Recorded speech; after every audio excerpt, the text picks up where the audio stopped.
Hi, boys and girls. It's Miss Boylan, and I'm here to read to you the third nonfiction book.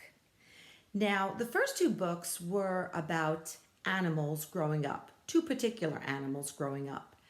The next two books are going to be about jobs that we may want to do when we grow up. So, this book is called I Want to Be a Vet. Remember when we were reading the books about the animals, the tiger cub and the harbor seal, and it talked about animal doctor? And I think Miss Boylan even asked if anybody knew what the name of the animal doctor is. There it is. Vet. Animal doctor. It's actually a longer name. Let's find out. This book is written by Dan Liebman. He may have taken the photographs too. Doesn't say, but here we go. So, animals need doctors just as people do. A doctor who treats animals is called a vet, which is short for veterinarian. Some people say veterinarian. That's probably just me because I'm from New York. Yeah, I know. Anyway, for short, and to make everyone understand, we say vet. A vet is an animal doctor. And there are also different kind of vets. There are some domestic vets domestic animal vets. So kind of like if you go to an animal hospital around here in Charlotte, or like PetSmart has an animal hospital, and you bring your pet, a dog, a cat, a hamster, maybe, I don't know. But let's see. Vets work with all kinds of animals. This dog is having a paw examined during its yearly checkup. They go for yearly checkups too. This nurse holds the cat still while the vet clips the cat's nails. Like children, dogs need shots to help them grow up strong and healthy. This pup is about to get its first shot. Ooh, I'm glad you guys don't remember when you got your first shot. I don't think you do. You can talk to mom about it, but you do remember when you get a shot now, right? Ouch! Horses, too, need a vet's help.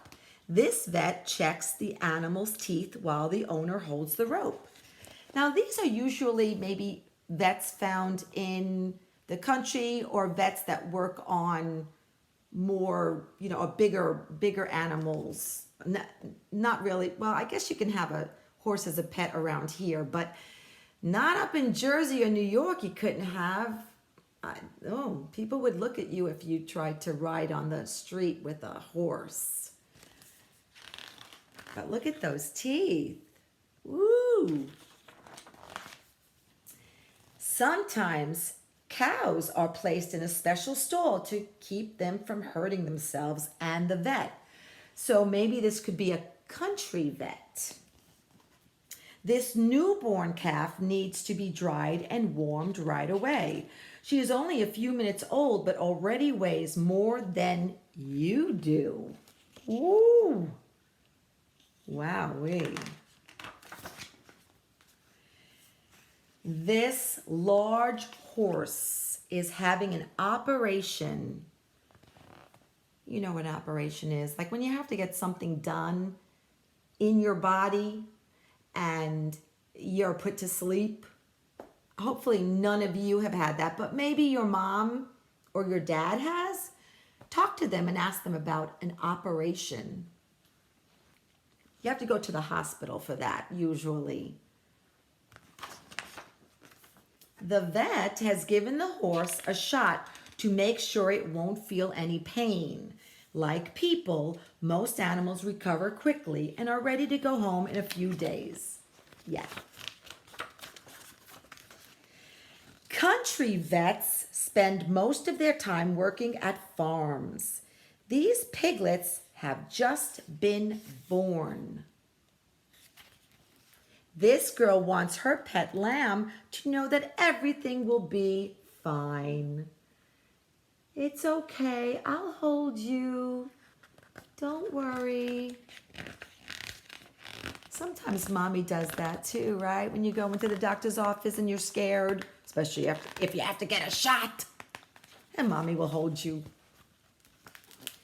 Animals like this bear cub need special care when their mothers aren't around to look after them.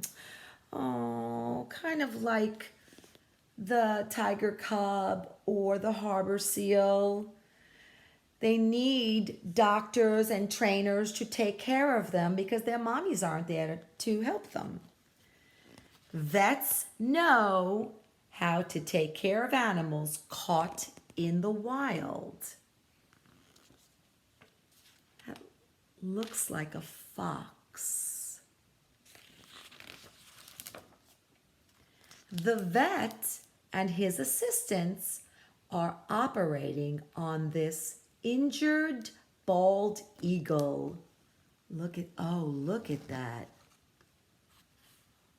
There's the face, the head, the white head. That's what's so beautiful.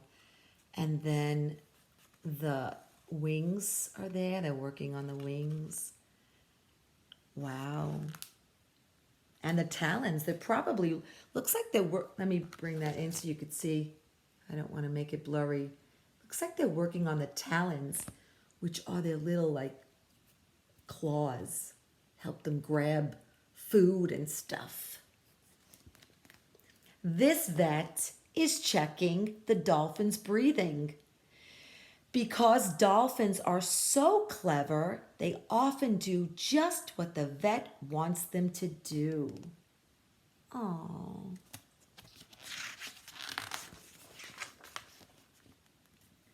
Looking after whale, look at that. Whales can be dangerous work. Wow, that is big. Look how many it takes to handle the whale.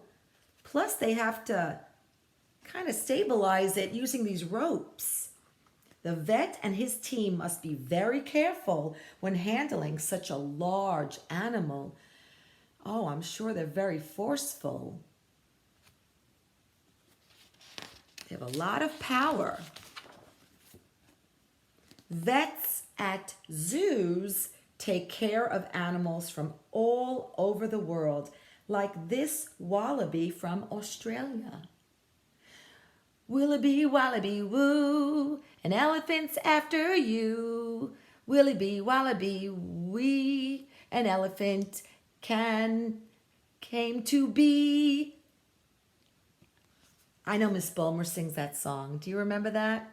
And she would put your name in it? Yes, that's so much fun. I miss that. It is much harder to give medicine to a llama than to a dog or a cat. Look at that.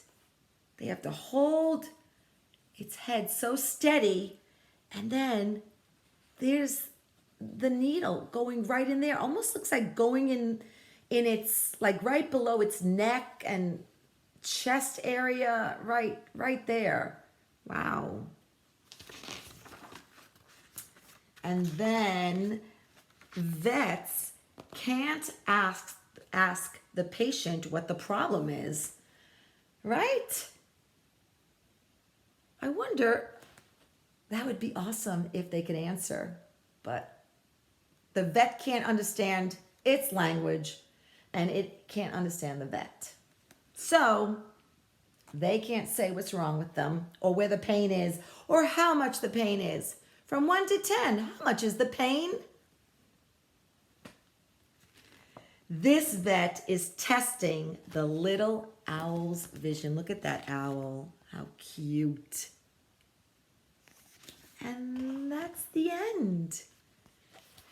That is a book about a job that you may want to do when you grow up, which is pretty awesome, right? So that's an animal doctor, the vet.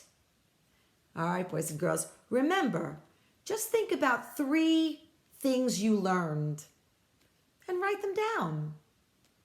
There's so much information in here. There's so many facts. F-A-C-T-S. Hard to say that word. Facts. And facts are truths. Okay? What is true about this? I'm going to tell you exactly the fact of what this doctor does and how he handles this particular animal. So just whatever you can think of in your own words, it doesn't have to be exactly, you just write it down and send it in. All right, have a great day. I'll be back with book number 4, another one of What I Want to Be. Bye-bye.